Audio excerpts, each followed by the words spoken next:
coming with some very good news that we are warming up, but it's not going to be hot, especially in the water. Yeah, the water temperatures are still cold, Joyce. We're talking about 40s and 50s. You want to make sure if you're heading out to the local bodies of water, you wear the life vest. If your pup's getting in the water, put that life vest on the pup because you're going to want to hit the water. Look at these high temps I'm forecasting tomorrow.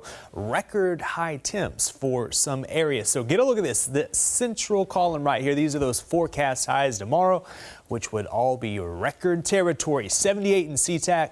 New record, 80 in Olympia, new record Bellingham, 75. That is also a new record high temperature for tomorrow afternoon, April 28. Now this afternoon, no record high temps out there, but it's feeling pretty nice. 74 in Shelton. That temp continues to climb there in Mason County at the airport. 72 in Chehalis, 70 in Puyallup, 71 in Olympia. Here in Seattle, we have temps in the 60s as well. And get a look at this, not a cloud in sight, looking a little more like July or August. 67 degrees, tying yesterday. This is actually the warmest temp that we've seen so far this year.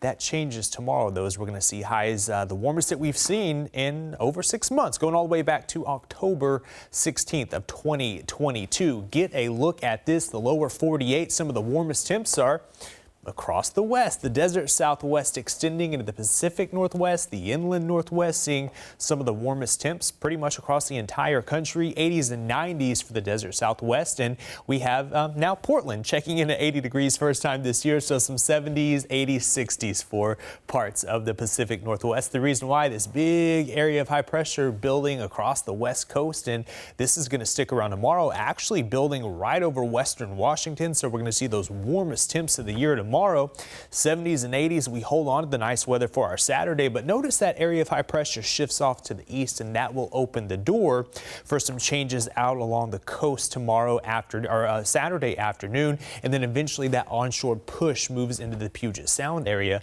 by Sunday. So if you like cooler weather, you only have to wait until Sunday before we see those temps come down. Tomorrow's highs, look at this, near the water, a little bit cooler, mid 60s for the San Juan Islands, 65 Friday Harbor, 65 Oak Harbor, 79 though for Linden. Here in Seattle, we're going to hit 78 degrees, new record high, 72 in Everett, 81 on Bellevue. In Bellevue, 83 for Issaquah. So those Cascade foothills, valleys going to be approaching the mid 80s, 82 in Auburn, 82 in Puyallup. Even out along the coast with those offshore winds, we're going to see temps climbing well into the 70s, even some 80s near 90 as you work your way closer to the Oregon border. 85 for the Tri-Cities, 74 in Spokane. Evening plans, temps do fall, I should say, into the upper 40s, lower 50s by tomorrow morning. 7-day forecast shows with those cooler temps Sunday, increase in cloud, a few showers, back to the 70s though by Tuesday and Wednesday.